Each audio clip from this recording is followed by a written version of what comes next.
Thousands of years ago, the Earth looked different than it does today. After the last ice age, the oceans were lower, exposing more land. Ireland was not an island, but connected to the rest of the continent, enabling people and animals to walk across. As the oceans continued to rise, Ireland became detached from the rest of the continent.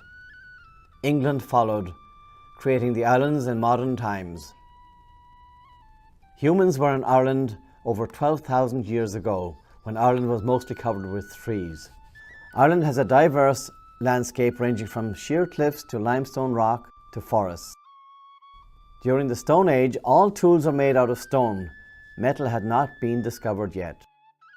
Paul na Brone was a portal tomb in Ireland. It marks the entrance to a tomb that was used for over 600 years, from 3800 BC to 3200 BC. People created architectural marvels like this tomb in Newgrange around 3200 BC. Intricate carving on the foundation stones and the artistic rock placement has lasted through the ages. This burial grave, now tumulus, was built circa 3000 BC. The Bronze Age came to Ireland with the French, circa 2500 to 2000 BC. Farmers lived in small huts, similar to this one, reconstructed at the National Heritage Park in County Wexford. Some communities built larger buildings with stone bases and used wood and thatch to make the roofs. Cnoc Rachni was built circa 1500 BC. Dún Aengus is a magnificent example of an ancient ring fort. Built circa 800 BC, Dún Aengus uses the security of a 330-foot drop to the ocean on one side of the fort and walls and rock formations as defence on the other.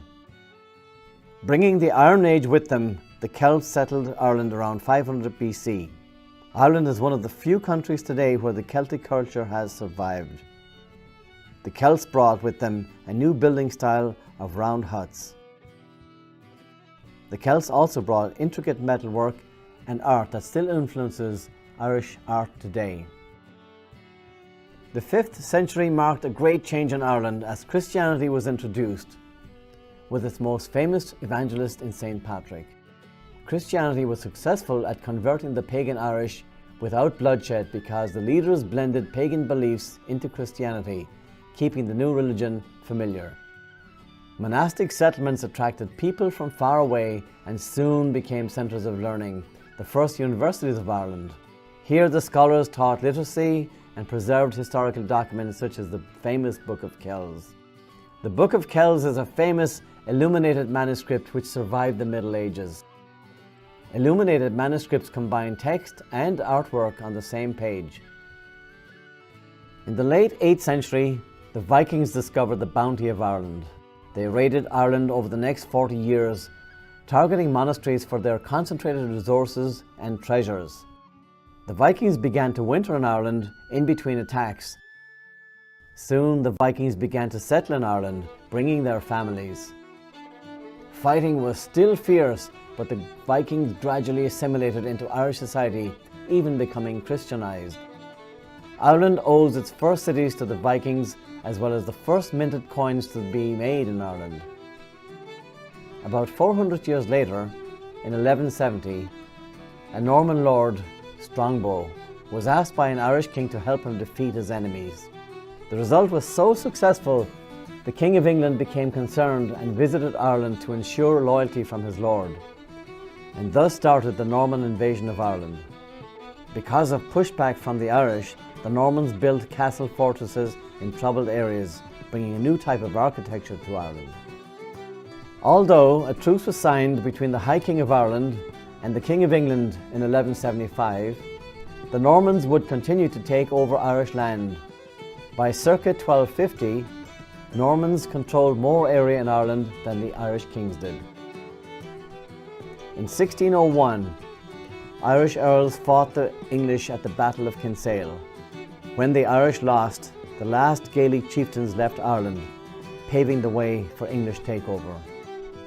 Oliver Cromwell, Lord Protector of England, created the Act of Settlement in 1653, which forced the Irish off their land. He is infamous in Ireland because of his ruthless containment of Irish rebellion and his harsh treatment of the Irish.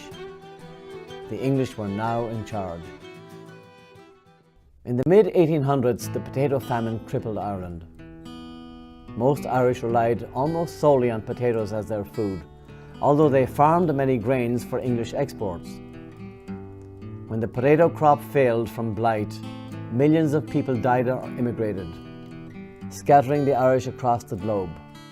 Half the Irish who left the island came to America aboard ships so crowded many people died. These ships were nicknamed coffin ships. The Irish also immigrated to Great Britain, Australia, Canada, parts of Europe and Latin America. On Easter 1916, a group of Irish nationalists staged a rebellion in Dublin. The Irish were defeated within a week. Buildings were destroyed and over 2,000 people were dead or injured.